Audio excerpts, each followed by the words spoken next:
Safety score, huh? What was yours?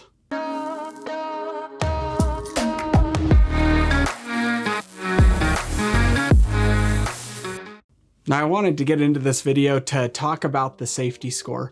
I want to go over a couple things. My safety score, which I'm sure you guys guessed if you're watching my channel, I would have pumped out a video right away if I would have gotten 100. No, I ended up getting a 99, which it's kind of funny when you look at the tweets that Elon Musk has been sending out about that. He gave it to the 100%ers, which is all fine and good, right? But in his previous tweets, he talked about giving it to the 99, 98, 97, rolling that out each day at a time at about 1,000 people. And I'm sure there's hundreds of thousands of people that have full self-drive and wanted the beta.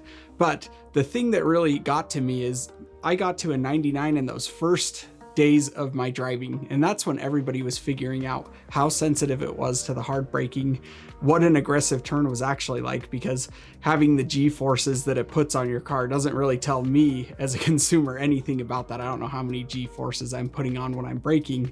And it's kind of interesting because there are certain things. CF Tesla did a video where he was talking about how there's no way that you can get docked as long as you're on full self-drive or autopilot. I actually figured out why it was docking people. I was one of those people.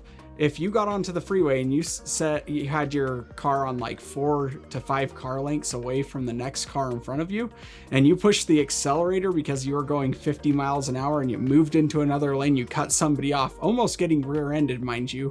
But since you're on autopilot, it's safer than you as a human, so you can get rear-ended and it's still considered safe according to that app, right? If you push the accelerator, it's gonna close the safe driving distance. So the unsafe follow distance, it's gonna dock you for that. And other things that it'll dock you for that I, experienced is it pulled me straight towards a wall one of the times when I was on the freeway. I wish I had footage of it, but I pushed on the brake pretty hard. It gave me a hard braking. And you could get a hard braking just by simply touching the brake. If you had it so you had regenerative braking on and you went down a ramp getting off of the freeway and you push the brake too hard, it would ding you. Let's see how sensitive it would be to the driving habit. As you can see, I got a 99%. I did have a forward collision warning the very first day that I was driving for a car that was parked on the side of the road. Reported it as a bug. It didn't really do anything, even though Elon Musk said report it as a bug.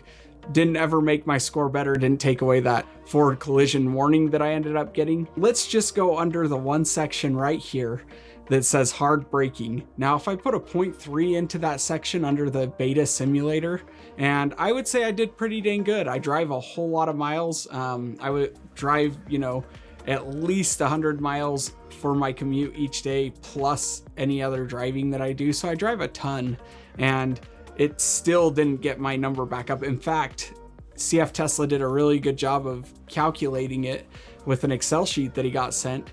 And he showed that you had to drive like 2,500 miles to get it back up to 100% once you got dinged. And so I think 99% is pretty good. But if they tout their safety and you're a safer driver with it, then why wouldn't you just give it? Obviously, we've had the one version of full self-drive that drives on the freeway for us. That's been safe enough for us as mass consumers to use, but all of a sudden this newer software is more dangerous for whatever reason. I paid $7,000 for the software. You may have paid $10,000 for the software. It's pretty ridiculous not to be able to use the software that we paid for. People like me who are at 99 still wanting to get it, but who knows when that's gonna happen. He tweeted out that it'll be next week at the rollout of 10.3, but we'll see. At this point, 1 week is always 2 weeks. I do think that it was more of a metric to see how autopilot currently did in the form that it was in, because hey, it incentivized you to be on autopilot, even going, stop sign to stop sign, stoplight to stoplight, because whenever you were on it, you didn't get dinged. If you got turned out in front of and autopilot had to slam on the brake, good for it. It's funny that it comes in braking harder than a human does and accelerating faster and following closer than a human does, but that's considered safe, right? I think as it rolls forward, it's going to be cool to test it out.